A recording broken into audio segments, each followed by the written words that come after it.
Hi, everyone, and welcome to OneMicNite, the podcast that brings you stories of artists and people on their journey, helping to guide, answer questions, and motivate you in life and the business.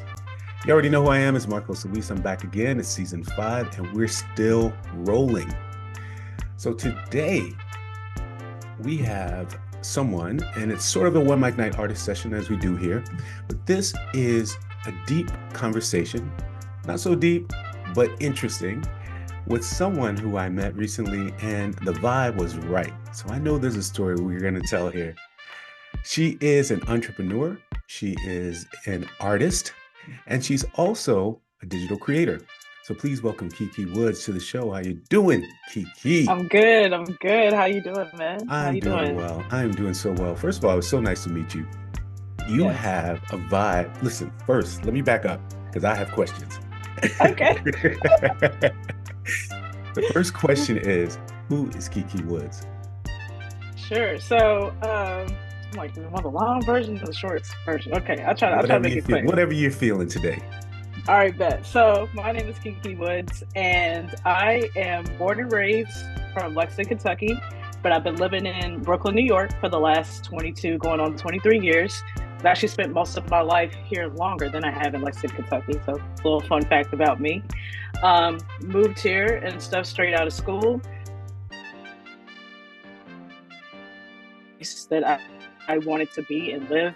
For a person like myself, I just always felt like New York was my heart. So, like, I wasn't set on college or where I wanted to go, and all these things came out here, moved here and stuff, got a place and started working. And I started school late. So I was like kind of like a late bloomer.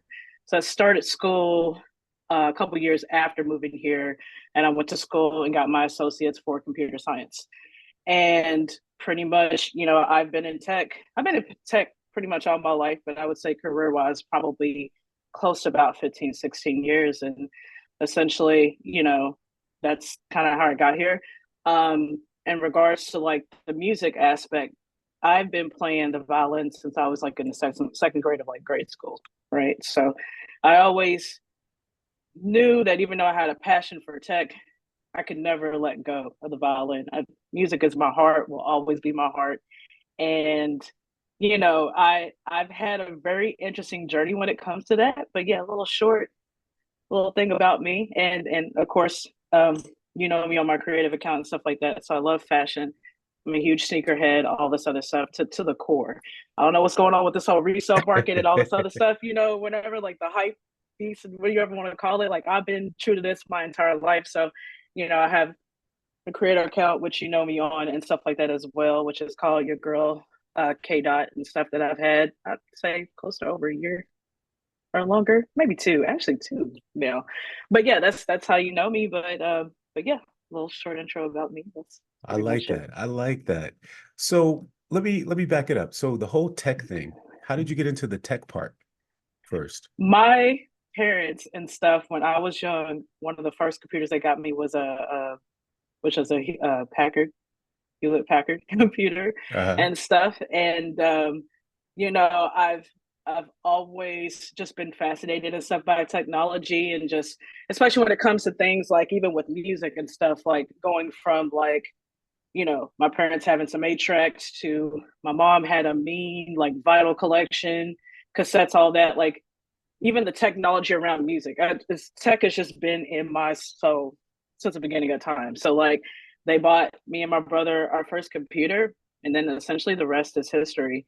And Were your yeah, parents in the arts, or were they in entertainment in some way, or they just no, music? just What? just Hmm. just lovers of music. Yeah. Although, ironically, my dad recently started singing in the men's choir at church. I'd say it's been about a year and a half now, and loves it. And it's kind of like a testament to you're never too old to get into something or find your passion. You know what I mean? My dad is in like his mid 70s and stuff, and what I feel like I'm first off, I'm daddy's girl.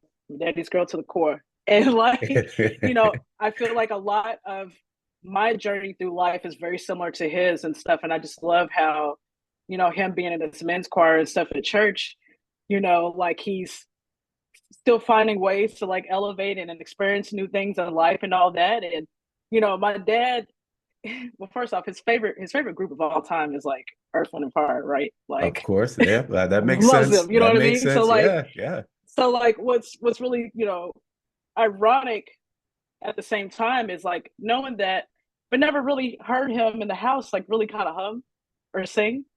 Also, or like unless he's being silly, because like my dad is like the king of like dad jokes, you know what I mean? So Uh-huh. like, like I just to see him like evolve in like his mid 70s and stuff, and like singing in his church choir. I was actually talking to my mom yesterday, and we fell out because like my uncle and stuff who goes to the same church, like he calls him out and stuff when he's in the church parking lot and said, "Hey Luther," you know what I mean? Like, because he be in his bag, you know what I mean? He be in his bag and stuff when he's up there. So like, it's just so I could not have had a perfect example growing up that it's never too late to chase your dreams and to go after what you want. Both my parents, though, really, if I'm being honest, but like, it's just a testament to just, keep trying new things, man. Like there's no age, time is a construct, all that. And I'm so glad that both of them instilled that in me, is what I'm saying. I love that. And I think, we as artists, no matter when you start, it's always there. It's always going to Exactly. be the through line to everything we do. Even if you're working in architect or you're working behind a desk, you find creative Exactly. ways to do things. You're an artist. And that's why I call everyone who listens to the podcast a One Mic Night artist. Everybody's a One Mic Night Mm. artist. We're creatives in every way. How did you get started with the violin? Because uh, playing the violin as a woman of color is very interesting. You don't hear Very. much of that. Not at all. But again, shout out to like my mom, because she's such a music head and so passionate about music to her core. Like she put me on to the sounds of Philadelphia, if you know who that is and Mhm. stuff, like, which, from the Soul Train anthem to all your old soul and funk music and artists, like they are those background string players that you hear, mother, father, sister, brother, and stuff. And like when my mom was teaching me about that, there were people that looked like me. They were picking up an instrument, especially a string instrument, and playing it. That was it. It was gone. I was like, what? I Like, love it. I have an example of representation and stuff. And like, my mom, I love just like hearing her stories and stuff, going through like the vinyl collection when we were kids, and like talking about album credits and stuff, and like studios where music was recorded, and like learning all this history. So because of that, why would I not pick up a violin? Yeah, You know what I mean? Like, why yeah, would I not? It's right. like, it's like such an honor. You know what I mean? Like every time I talk about it, even now, like I get goosebumps about it. You know It's what I giving me mean? goosebumps. It's funny you say that because it's giving me goosebumps. I was going to say, how important was that for you looking back to have that representation? Because we don't see a lot of, like I said, women of color playing violins or in the public. I mean, they may be Exactly. there, but we don't know. Mm. It was so important, and especially coming up in a city like Lexington, Kentucky, where even though I went to one of the most um, diverse or urban schools in the city, you know what I mean? It's still hard to kind of find and Mhm. stuff. And for me, it was so important, no matter all the stuff that I went through with it, is that it's something I could never turn off anyway. And I could never shun away from it and stuff. So it's important even today for me to still be um, in the arts, and especially playing the violin and stuff. It's so important. So like, yeah, like whew, man, coming up, it was a little rough because, um, so like when I started in second grade, and by the time you got to fifth grade in art, like in Lexington and stuff, when it came to like the arts, when you got to fifth grade, you had the option to either continue to play in like the orchestra or to play in the band. And I feel like anyone who was in orchestra from like second to like fifth grade was like, well, I don't want to do this. So I'm going to switch over to band. But no, this is still my core. This is still my passion. So when I got to fifth grade, I was the only person in the orchestra. I was the only reason why my violin teacher had a job. Mm. So his name was Mr. Abernathy and stuff. And Love that man to this day. But like, I remember him telling me that, and it was just like, still at the same time, was just like, oh man, like this is kind of a big deal, even in fifth grade and stuff. Like, I'm the reason why this dude is able to, um, pay his mortgage and take care of his family and stuff at the end of the day. You know what I mean? Right. And like, it just, but then also, it felt good to be that anomaly. I was less shy back in the day with it. I'll tell you that. I'll be honest, but it felt good at the same time to be an anomaly. And even from like fifth grade, um, being able to participate in like outside orchestras and stuff. They'd have like citywide like orchestra where they have like your kind of like your elite come together and stuff and recruit kids from schools and stuff around the city to participate and play. So just, I'll never forget showing up to one of these conferences or whatever and stuff and being the only person and people looking at me like, so that's you? You know what I mean? Like there's nobody else in this orchestra right now. Like, I went to Northern Elementary, like there's nobody else here. You know what I mean? And just like just people being stunned. But I will say the way I learned was a little unorthodox. I know you got other questions stuff. I feel like we'll get here to this No, place, it's okay. like, keep going. okay. Unorthodox? No, that's fine.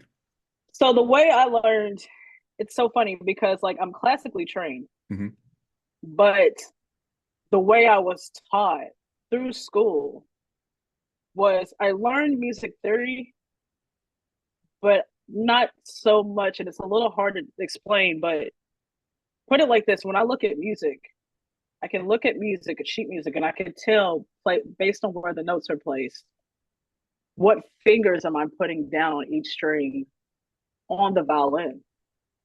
I would also do something where, and I learned to appreciate this stuff older and stuff, or as I got older and stuff, but I also take pride that I have a pretty good ear as well. So I would memorize music as well. You know what I mean? Right, and yeah. like I could hear and know when tones and things like that come in, and I could kind of correlate based on what I'm hearing and knowing that I know the fingerings on the board, on the fingerboard and stuff, like where to place my fingers. And often at times that's what really got me through.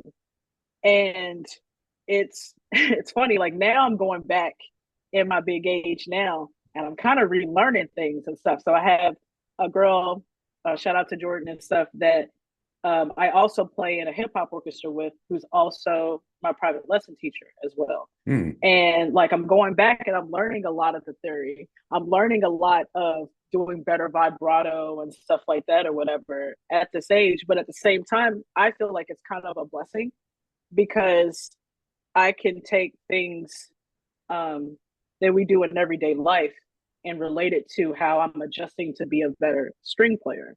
So like, for example, when you're bowing on the violin and stuff like that, how it's really about your wrist motion and it's not your arm and stuff. And then what clicked to me is, oh, that's how, when pitchers, right, in baseball, when they throw a ball and they have injuries because they're using their arm and they're not using their wrist. You know what I mean? Like the setup is the arm, the wrist is what really provides a really like showcase what pitch you're trying to do and stuff. And I remember saying that as we're doing these lessons, and she's like, oh yeah, you get it. And when I think about it from back then, even I'm a sports nut too, by the way, so I'm big into sports, but like as well. But like, like I don't think even from back then I would have understood that relation. So it's different when you're older and stuff, because now it's easier for me to learn this stuff all over again, even in my older age and stuff like that. So, but yeah, like, if I'm being transparent, like I went through a lot of, like self-doubt and imposter syndrome with it as well, because, when I'm playing in certain orchestras or whatever, I know these people are classically trained. I know these people know note names and all this other stuff or whatever. And, I always feel like I'm being snuffed out or like feeling as if I'm not supposed to be here or belong. But, I love music so much and I love playing so much, for me, so I'm playing a hip hop orchestra and I always find it funny. I get to play with different musicians and stuff when I perform with them. um, around the country and stuff in the city, like it's always funny to me because we do covers as well Mm-hmm. of people asking, well, what time is this in? And what, what note is this? And I'm like, dude, this is like Outcast, UGK International Players Anthem. Like everybody knows this song. Like for me, it's like, bruh, like Right, right. you kind of don't. I mean, I get what you're saying and everything, but like you don't. I feel like I always felt also like the theory sometimes took all the fun out of it. You know what I mean? Yes, yes. And I, no one can tell me how I feel, no matter what key this is in or what beats this is per measure, can tell me how I feel when I play this. And I got better as I got older and more time progressed of like being settled in that. You know what I mean? And, Yeah. what I'm really trying to work up to now is trying to be a better improv or freestyle artist because I have melodies and notes and stuff I hear in my head all the time. But then like the imposter syndrome takes over and feeling like I don't sound good. You know what I Right. mean? Or I'm not doing it the right But way. here's the thing, So though. yeah, There are a lot of things you're talking about there. So first of all, isn't that what music is? Music is what's the root of music? Music came right, from, work songs. Music came from, all the way back in the day where people are saying what they feel. So true. isn't music, improvisation, the same thing? That's what jazz is built on. You That's stay true. within the notes, but it's what you're feeling at the time and the connection you have with the other person playing. Or if it's Exactly. by yourself, it's just going through there and this is what I'm feeling. It's coming through. So it is based on feeling. So never have that imposter syndrome. It doesn't matter what those Mm, people say. It doesn't mm. matter what they're thinking. It's what Right, right. you're feeling. It's And that's true. how It's music true. comes through. And I know how I feel every time I pick it up, and like it, there's even moments and stuff I get emotional and stuff because Yeah. it's like how lucky or how blessed am I to be playing for 20 something years of my life and still and doing some of the biggest venues that people wish they could ever do. And like I have moments where I'm like, damn, am I supposed to be here? You know what I mean? Like I can actually say like I've played in Carnegie Hall.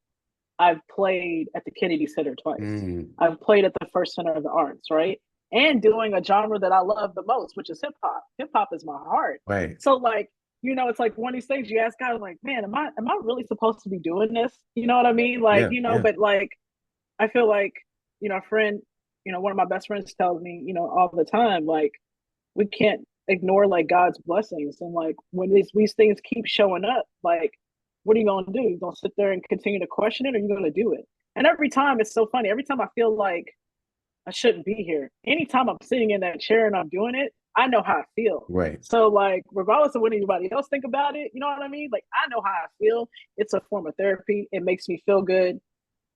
I love doing it. So like, that's what I have to keep holding on to at the end of the day. To your And there are a point, it couple doesn't there matter. absolutely there are a couple of things too, because first of all, fear is something that we put on ourselves. One So once thousand we percent. squash that, there's no reason why we shouldn't, do what we need to do. It's something we put on Exactly. ourselves. It's how we feel that people are going to receive what we're doing and how they're Mm, looking at us and what they think. And we put that on exactly. ourselves. So it's the same We thing, do. as an actor, when I go on stage, you know, Mm, I, get a little bit of stage fright. I'm scared. I'm nervous. But why? It's because I want to make sure I have a good performance, and how are people going to see me if I mess up, or how are, what are they going to think about me? I sang at the exactly. UN. I'm not even an accomplished singer. Mm, Singing is, acting is my forte, singing second. I got there, I was shit in my pants in front of right. a 40-piece orchestra that you probably were playing in. You know what I mean? Like, who knows? And I'm nervous. Right. But then, Right. look back and you're like, wow, I did that. I did that. Why did I get Exactly. so nervous? I know the lyrics, I know the words. I know, we put it on ourselves. We do. We put it on Someone told ourselves. me. Someone told me when it came to like the whole nervousness aspect because like every time I go on stage, I feel nervous. I feel, mind you, like especially with the hip hop orchestra I'm playing, like dude, I played this. I've been playing with that orchestra for over 10 years now. You know what I mean? Like Mhm. close to it. I'm like some of the stuff I've been playing for that amount of time. Like I don't know it, but like someone told me like the nervousness is a good thing because that means like your heart is still in it and it's carrying you through at the end of the day. Right. It's like, you know, I played basketball, a little bit of basketball coming up and stuff, and it's the same way I felt when I would play games. You understand? Like, I really want to give my all into this, and I'm enjoying it at the same time. The nerves are actually good, and I'm feeling something at the same time. Right. So that's another thing that I try to remember and stuff every time I'm on stage. The passion is there. Exactly. That's it. What are some of the places where are some of the places you've played? I know you Um, travel internationally, right? yeah, no, No, not yet. not Would yet. love to. But with the hip hop orchestra, ironically, I've done the bigger venues. So like I've done Kennedy Center twice. Mm, I've done Carnegie Hall, the First Center of the Arts and stuff. I got a chance last year to go back to Kentucky and play in Louisville, which is a city that's like an hour away from Lexington. So mhm. that was like a full circle moment. You know what I mean? Like Yeah, I'm yeah. actually coming back to my home state to do a hip hop show. You know what I mean? And just like, um, yeah, I would say with the hip hop orchestra, I've done the biggest and you know the big namers and stuff of venues and all that stuff. How do you feel your Southern roots have helped you? Oh man, you know, even I feel like, you know, my dad is originally from Georgetown, Tennessee. Hmm. My mom grew up in Harlan County, Kentucky, and also Clayton, Alabama. And I feel like those Southern roots were so instrumental to my music upbringing and stuff. And I don't think I could experience it any other way. I also have cousins and stuff. You know, one of my favorite cousins in particular, his name is Chuck. Like, I learned when it came to hip hop, everything through him. And just like knowing I'm a big sample head as well. So Hmm. like I guess it's the hip hop or whatever in me, but like I love those old soul and funk records and stuff and how a lot of that music correlates to like hip hop and stuff as we were coming up and everything and stuff. So I feel like my you know, and my I'm gonna put him on the spot, but my cousin's a mean MC. He don't rap like he should, but he really can rap, you know what I mean? And like so I feel like, you know, I feel like I even though they weren't really in the arts, their their passion and their love for it and their knowledge of it really taught me so much about music and how I receive it to this day. You know Mm, what I mean? So yeah. like I do say between my family and coming up in the Midwest down south was very instrumental of how I look at music today, for sure. Was there to ask you about the whole Beyonce just dropped a new country song, a couple of songs, and it's Yes. not being very well received by the country music. And I kind of wanted to know what your thoughts are. Um, it's so funny because I was talking to my cousin about this and stuff the other day, and you know, we know. Well, first off, we know we are the creators of these genres. It might have been whitewashed and what have you, or you know, as if we weren't here. You know, we ain't new to this. We treated this. We've been doing this. Absolutely. You know, Absolutely. and we also know the root of a lot within country, like the racism as well. But I feel like it's such it's so beautiful to watch at the same time. I don't think y'all know what she's really doing. Like I my biggest thing is like I hope that a lot of these country artists that are black and brown that have been on the scene for a while gets she helps get them some exposure. Absolutely. Yep. So Yep. she's gonna travel with the album, whatever the case is, like whatever city that she's in, that talent and stuff, or whatever that artist, that black and brown artist that's within that city or whatever, like they get the chance to open. Or like even on the album and stuff, you know, she's very calculate the way she moves anyway. She So is. like Yeah. I have a feeling like she already thinks about this stuff in advance. And I think the most beautiful thing to witness about it all is that, you know, she ain't doing it to be on the Billboard top 100s. I don't think she's doing it to get a country music award. I think she's doing it because she knows her platform will finally get some exposure to these other artists that have been doing it for a long time. Thank you. Thank you. And Thank also you. on top of that, y'all act as if we don't love country music. You know what I'm saying? Like, Listen, yep. come on, bro. Like, That's what I was saying to you before. That's why I was asking you about your country roots because I was born in right. Nashville. I grew up with country music. I'm country. Exactly. I've lived in New York for a Exactly. long time, but my roots are still country. I listen to the Grand Ole Opry. I know who Minnie Mm, Pearl is. You know what I mean? right. Like that kind of stuff.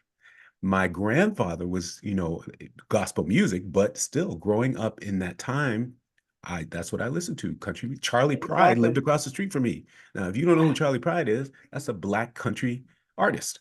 He lived across the That's street from me. insane. You know what I mean? So we've been doing it a Right. long time. Country music hasn't allowed us in as much as we should. It's Exactly. not very diverse. It's just in the last recent years that we've seen 2 or 3 artists break through, undeniable Exactly. Agree. talent breakthrough. Agree.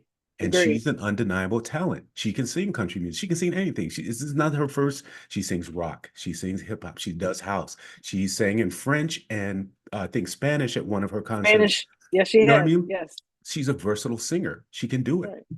So she's Which I allowed to totally do it. forgot about It's Daddy country Lessons too. on She's from Daddy Lessons Texas. on exactly. But Daddy Lessons on Lemonade. Y'all act like she didn't do a country. She did a country She did. a country song on Lemonade, dude. Like Exactly. she's been doing this for a long time. She's not the one thing I love about her and why I'm just so like enamored with her is because she doesn't waste time to really talk to you people who is going to get her message and who she is misconstrued. Right.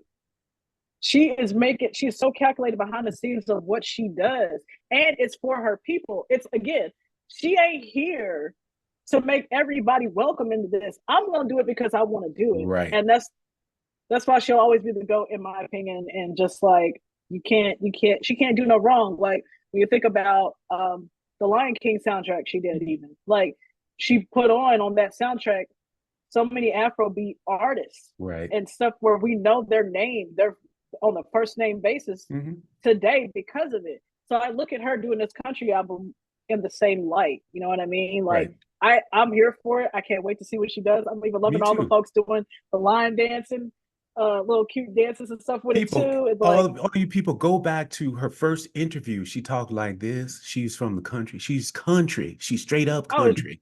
Oh yeah, you know what I mean? Tell you that That's she's what country. she is. So why can't she do country music? Exactly. So I'm so, like I said, I'm here for it. And also I feel like, when it came to the whole Oklahoma City radio station and stuff that said that we don't play Beyonce, and then seeing her fans pretty much bombard them of like, nah, dude, like you need to play her music on the country station, and them having to vote and do it too. What's going to be very fascinating to see, putting a mirror or a spotlight on the ones that want to hate and not play her music, and then having to answer to it. Like you can PR this all to death if you want. Right. You can, you know what I mean? Like you can have the best PR person, you hear me? And at the end of the day, whatever you say is not going to be enough to really shine the true light of y'all being racist. Absolutely. Of the reason why you ain't really playing her music on that platform. So I love this. It's like she's putting a magnifying glass on the genre and stuff, and if I'm being honest, reclaiming it at the same time. Absolutely. So I'm here for all of it. There was an interview with Tom, what's his name from Dukes of Hazzard? Tom Schneider, John Schneider, I think is his name. John Schneider, yes. Right, from Dukes of Hazzard, comparing her to a dog. Comparing her, saying that, why are the leftists coming in and trying to, spray their markings like a dog in every category? The lefties in the entertainment industry just won't leave any area alone, right? They just have to seize control over every aspect, don't they? They've got to make their mark, just like a dog in a dog walk park. Every dog has to mark every tree, right? So that's what's going on here. Shania and the other folks you talked about, what they did is they were in country music and they went out. And that's one thing. But people coming into country music have because I know a little something about country music, and they see. I love when they try to make it political, and it's like, I mean, in a way you can kind of look at it in that sense, but y'all, I feel like they make every excuse to say what it really is. You making an opinion on this clearly shows your racism. Absolutely. I don't care how you slice it. Y'all are being real creative with your words these days, but we know what it is because we've experienced it. Going back to, my initial point when it came to, learning that some of the ways that I experienced playing the violin and having to realize that there was a lot of things that were said to me was rooted in white supremacy at the same time, learning at an older age of what that really was. You know what I mean? So like, at the end of the day, like it's no different from what she's going to experience dropping this album. And what I love about it the most is like y'all can say what y'all want to try to clean it up. We know what it is. It's putting a magnifying glass on it, and that's what needs to happen. So who knows? Maybe she'll finally get album of the year. I know, Wouldn't right? that be something? Wouldn't that be something with the country album?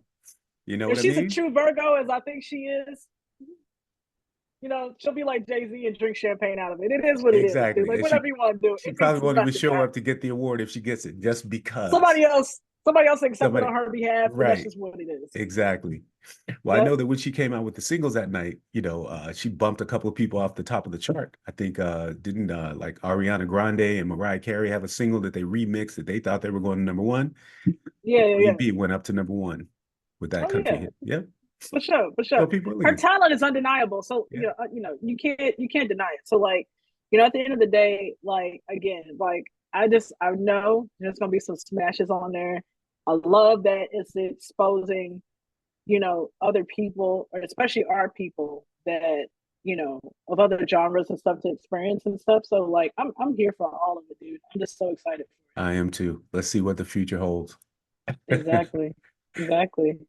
All right. Was there a time that it just kind of hit you over the head and said, yeah, this is what I need to be doing? For sure. I feel like before I picked up the violin, I sometimes I'll listen to music and stuff even today. Like, you know, I'll take rap for example. And like for me, I look at like the voice being used of how you're rapping as an instrument as well. So for me, when I'm listening to certain rap songs and stuff, like I kind of analyze it as it being notes along with the beat or the music. And I've always been that person, not just with rap, but just in music in general and stuff. And like I knew that in some way I wanted to get to a place to be able to do it. And, you know, once, you know, learning about the sounds of Philadelphia and stuff like that was introduced to me by like my mom and all that, like then it clicked. And even though I sometimes shy away from it, I like being in a situation of doing things that are unexpected of me as being a Black woman in this space, with music, with tech, even with travel. You know what I mean? Like we deserve to be in these spaces. And for some reason, you know, we have been taught, you know, that we weren't worthy of being in these spaces. Like I'm learning even about some ways that I've learned, like playing the violin in certain ways I was taught was also a form of white supremacy as well. You know what I mean? I'm unpacking this in my older age of like certain things that were said to me to make me feel as if I wasn't supposed to be here. Almost would have discouraged me and made me put it down. Yeah. You know what I mean? So like it's so important for us to be present in these spaces and being in a situation where you try to be more verbal about it too, because you never know how it's going to influence that person. You know what I mean? Like when I had my show back in Kentucky, where I'm from, you know, my best friend flew down. Actually, both my best friends and stuff, they were there for the show. And, you know, one of them was telling me, you know, what was so fascinating is to see young Black kids, young boys and girls that looked like me that were so hyped about seeing that show. And I could hear it, but, you know, I'm focused, you know, trying to, you know, play and all that. But I could kind of hear these kids in the front really going in and like really being excited.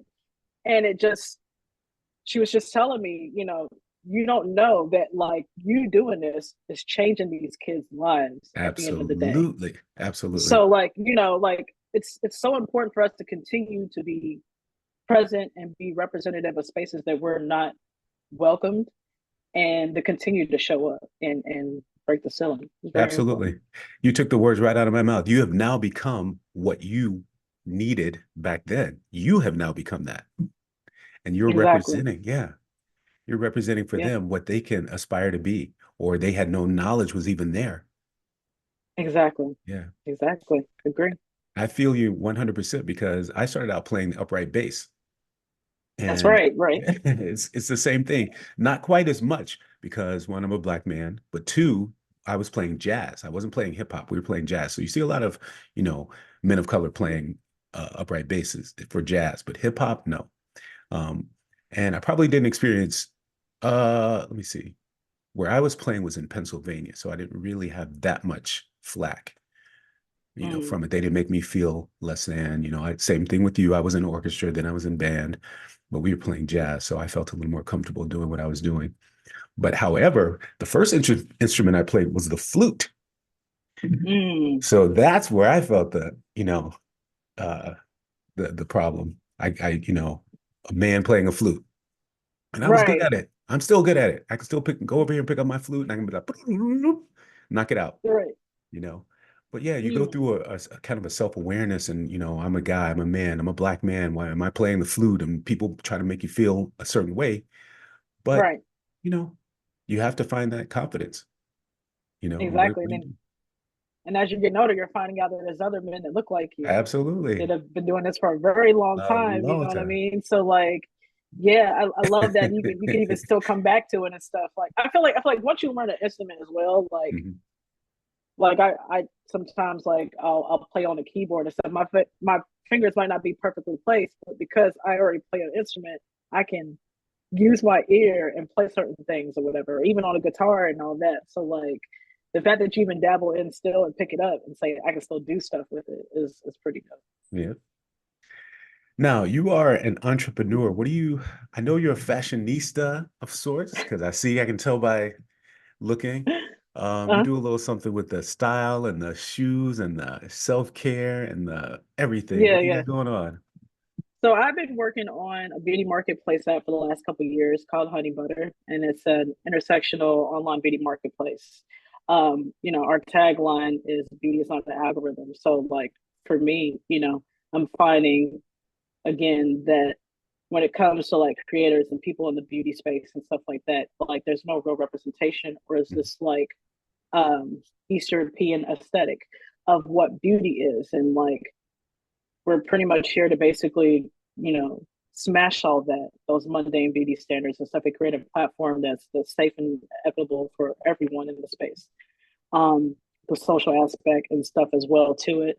We are, one of the reasons why, the tagline is beauty is an algorithm is because like, as you see it, one day you're hot on them platforms and the next that you're not.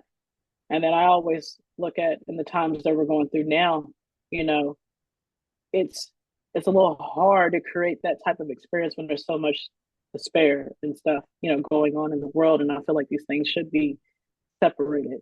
You know what I mean? And that's how the platform came about. And I've been working on it the last couple of years, trying to get it right.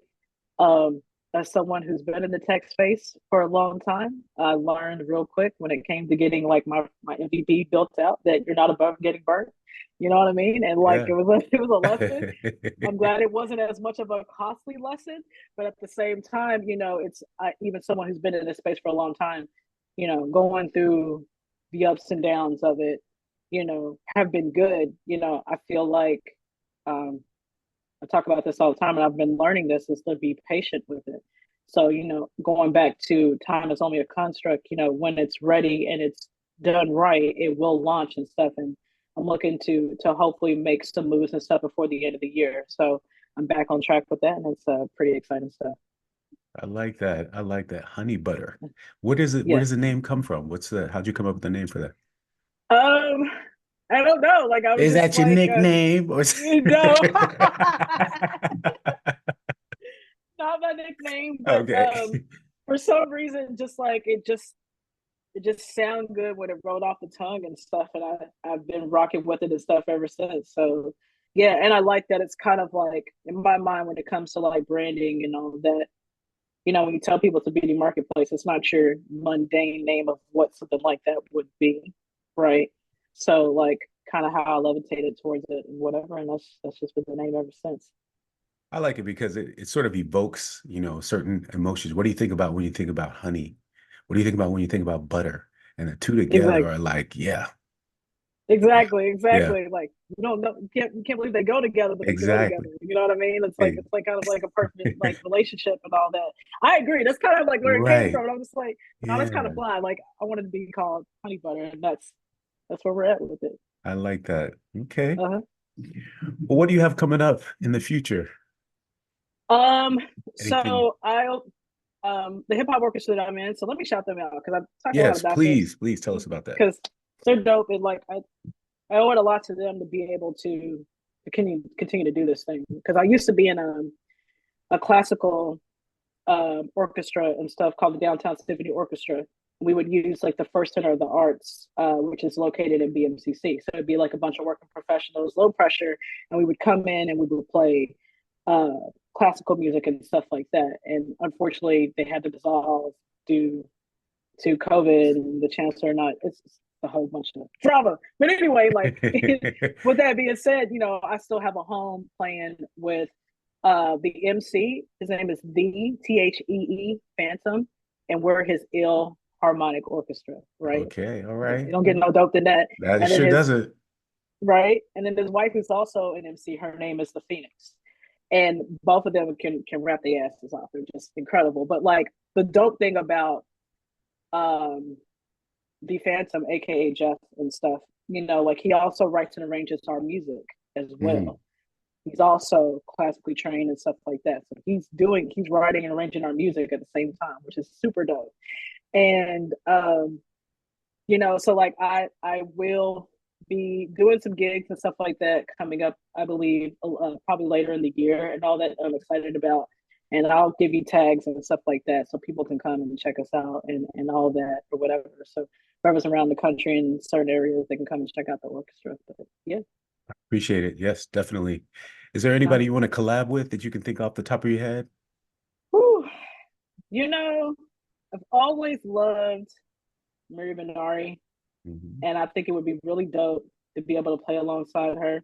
I was actually inspired recently when Metro Boomin did the Red Bull concert and stuff and played like a lot of his hits and stuff, which was super dope. I would love to be able to do something fly like that. But anyway, just anything still like with my ear close to like hip hop, I would love to do. So man, I would love to play. Like if Jay-Z ever does an orchestra. I would love to even have a moment, because I know Earth, Wind & Fire is going back on tour right now, like to be able to play. Fantasy to me is like one of the greatest songs of all time. You know what I mean? For like sure, not up for debate. And I would love to be able to sit in that orchestra and play. So that song, like stuff like that, like, stuff I would love to do. But yeah, like from hip hop to funk and soul, man, like wherever I can get in and fit in, I would love to do. I got some stuff I'm kind of working on. I kind of picked up learning how to DJ and stuff or whatever. And some stuff that I'm kind of thinking of using as I'm learning how to improv more and all this other stuff, using my orchestra combined with that. So I'm before the end of the year next week. I love that. So tell everybody, tell everybody how they can get in touch with you, first of all. Sure. So you can find me on my creator account, which is your girl. That's YAHGIRL. And then the letter K and then DOT on Instagram. That's where you can find me. You can also find me there on TikTok as well.